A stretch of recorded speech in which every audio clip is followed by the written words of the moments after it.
Баршаңызға қайырлы күн. Бүгін біз сіздермен жирафтың суретін салып үйренеміз. Менің каналыма тіркелуді ұмытпаңыздар.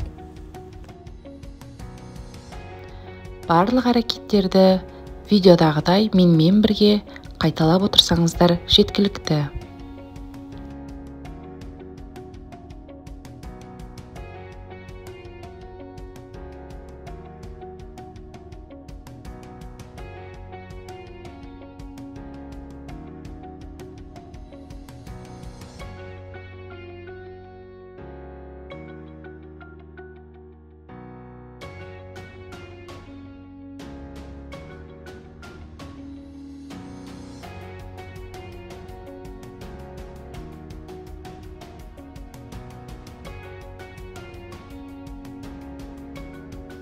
Енді біз өзіміздің салған суретімізді бояуға кірісеміз.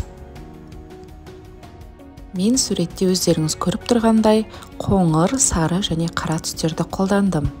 Суретіміз осымен дайын. Баршаңызға сәттілік.